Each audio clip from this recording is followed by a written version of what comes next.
Very good. How are you today? Happy New Year. Happy New Year. I'm good. How are you? I am fine. I am fine. Glad to have 2020 gone. Yeah, 2020 gone. It was completely negative and COVID ruled and yeah. It, it did. It ruined everything for everybody, but on to 2021 and bigger and better things, and hopefully no COVID. So this is the first video I'm doing after 2020. It's the first video in this year. I will thank you for that honor. I am delighted to be guest, and I am delighted to be the first guest in 2021. Let's make this a great year. And I'm sure this year going to be very big because I'm doing video with you. Great. That I'm starting. sounds what I'm starting with you. very good. I'm excited. So I have gone through your profile, and firstly, I want to thank you for accepting my invitation and accepting to talk with me. You're quite welcome. Thank you for choosing me. So I thought to introduce you to my audience. You want me to introduce myself? Is that what you Yeah, said? yeah. Okay. Can you please? Yes, I can do that. Right now, I am a fiction novelist. My tagline is from pharmacy to fiction. In a previous career, I'm a clinical pharmacist, so I actually have the title of doctor, but I don't use that right now. I'm a fiction writer, so I say from pharmacy to fiction, and I am working on a series currently. And the first book in this series will be released in February of 2021. So 2021 is going to be a great year.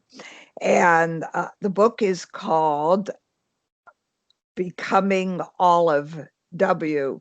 I write women's literature, women's fiction literature. So my books have strong female characters. And usually my antagonist is a man because as the opposite, but in this book I just finished that's going to be available in February. I actually have other female antagonists, so always a female protagonist, but um, I'll switch up the antagonist. So you're called as pharmacist. Yes, I was a clinical pharmacist. I worked for a Fortune 50 company in the United States, and I ran retrospective clinical programs for the PBM, which is Pharmacy Benefit Manager division of the company. It was a great job. I truly enjoyed it, but time caught up with me, and I aged out of the system to keep myself busy. So writing was one of the things I chose to do. So before talking about your writing and your books, uh, can you tell more about your job that you did before retirement? Sure, sure. Um, I worked as a retail pharmacist for about 25 years. And then I left retail and I went into the PBM business. And like I said, PBM stands for Pharmacy Benefit Manager. And what we do, we're the part of the organization that if your employee supplies pharmacy benefits to you, we manage those benefits. And my job was to oversee uh, uh, a collection of retrospective, meaning they did not impact claim adjudication at the pharmacy, but they were retrospective, that we intervened, programs. And the point was to minimize client spend, but maximize patient outcomes. So we wanted to make sure that the patient had the best possible clinical outcome, while the um, the client, which was the provider of the benefits, spent minimal amount for these outcomes. And I was my home location was in Pittsburgh, Pennsylvania, in the United States, and I had employees that were located in Pittsburgh, Chicago, and Phoenix. So I traveled to check on my staff, and really enjoyed the job. We really did provide a great service for our clients and for their employees. So it was very rewarding. So, what made you to become, clinical pharmacy means it is completely about medicines and the which is related to human body, right? So, Yes, so you wanted to, you shifted your role now. You are now you are a writer. You are a professional writer, right? yes, I am. So Uh, why you shifted and what made you to become a writer? Why not other? well, actually, it was when I was very close to my father, and when my father became ill and eventually passed, I was grief stricken, and I needed some way to channel that grief. And I started writing, and it was a great opportunity for me to take the pain that I was feeling inside with the loss of my father, um, and channel those emotions onto paper. So I discovered that I not only was it a useful tool for me in the recovery process and moving forward after the death of my father, I discovered that I actually enjoyed doing it too. So that was why I moved from pharmacy into professional writing. Initially was just to channel that pain and emotion of losing my father. I was daddy's little girl, very close. We were very close. And even though I'm older and he was 89 years old, it was still a great loss. And I needed to put that onto paper. So I write a lot about strong emotions. My writing contains high intense emotions.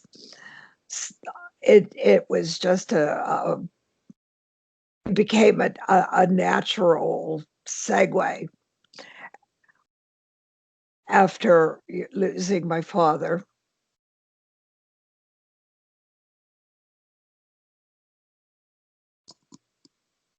Can I say that all your books contain intense emotions and intense people and intense characters? Yes, yes, they do. Um, like I said before, I have very strong female main characters, but my books deal with family relationships and other types of relationships that aren't always positive, but can be very intense and um, paths towards resolution of those relationships. And that's what I explore in my books. So, what is the first book that you wrote? It's called a Mystery of Grace. I have it here. I don't, can you see that? Yes, yes. And my pen name is S. Lee Fisher. Okay. Um, that is my first book. And my second book is called Becoming Olive W. That will be out in February.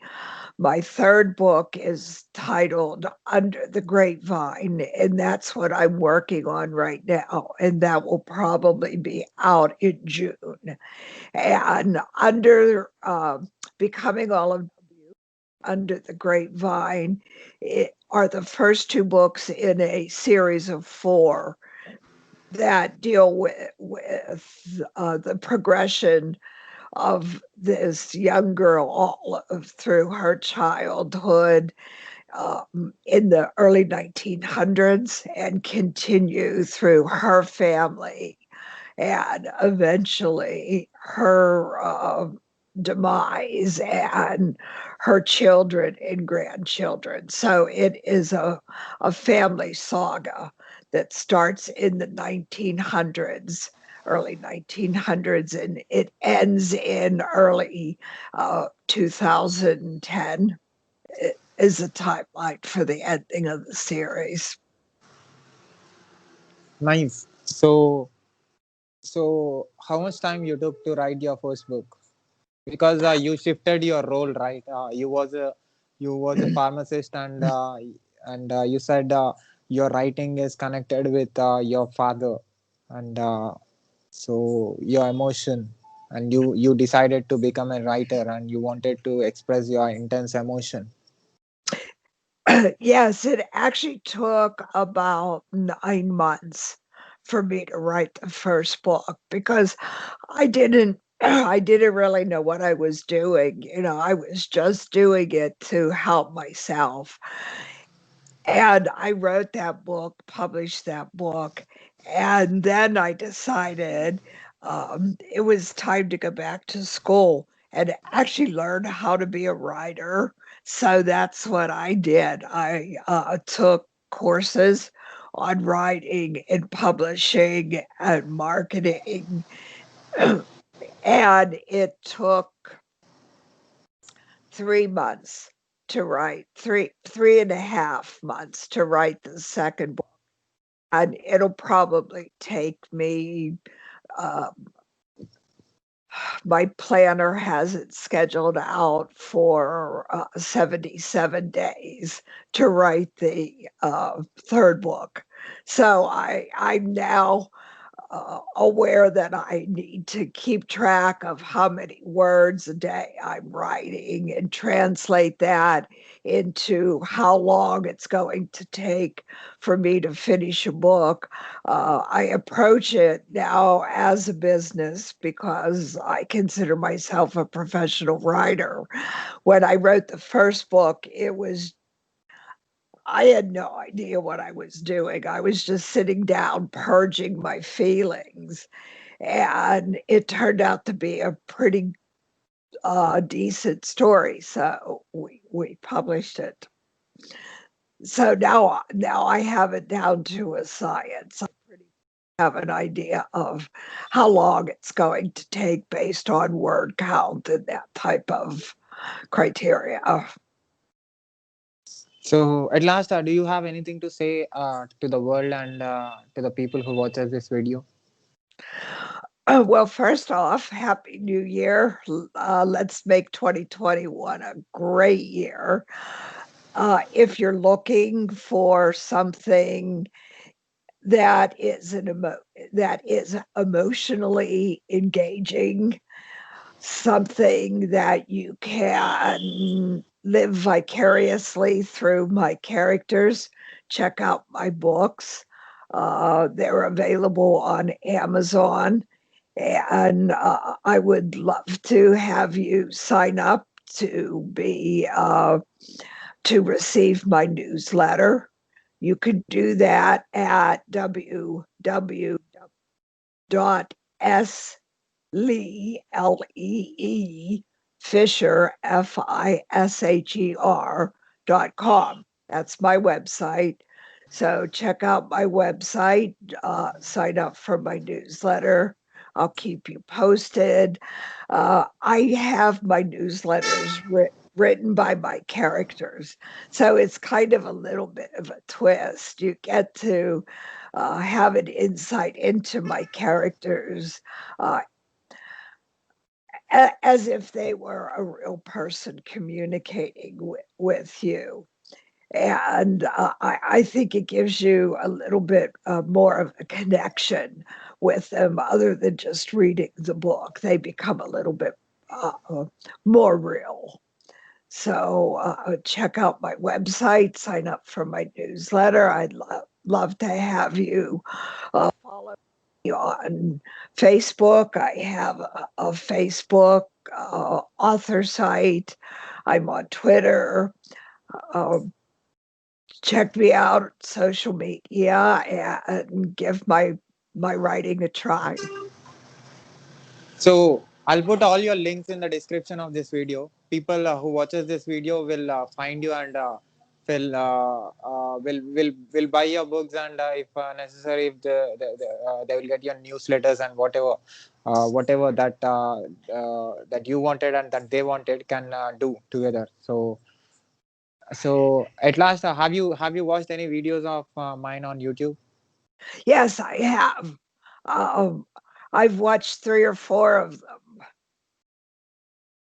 So what you felt? What do I think? Yeah. I think I like them. I think it's a great way for you to introduce different types of artists, different types of people to the world. I think it's a great venue. I think you're doing a good job. And I love your hair, by the way. I really do. I think that's, yeah, I'm jealous. I have, I'm old. My hair's falling out. You have this beautiful hair. I'm jealous. But yes, I think it's a it's a great YouTube channel. Shall recommend it to my friends and have them check you out.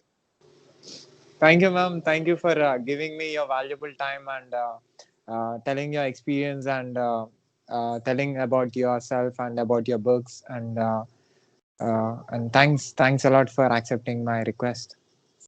Well, thank you very much for having me and for being flexible to my timeline. I appreciate that immensely. And have a great evening. See, I guess the time somewhat correctly. So have a great evening and thank you so much for hosting me. Thank you, ma'am. Can I put this video on my YouTube channel and on social media on internet with your permission? Yes, you have my permission. Yeah. Thanks, ma'am. Thanks. Keep going, and I want you to do wonders in this 2021. Thank you. You too. Much success for your channel. Thank you, ma'am. Thank you so Okay, much. bye now. Bye.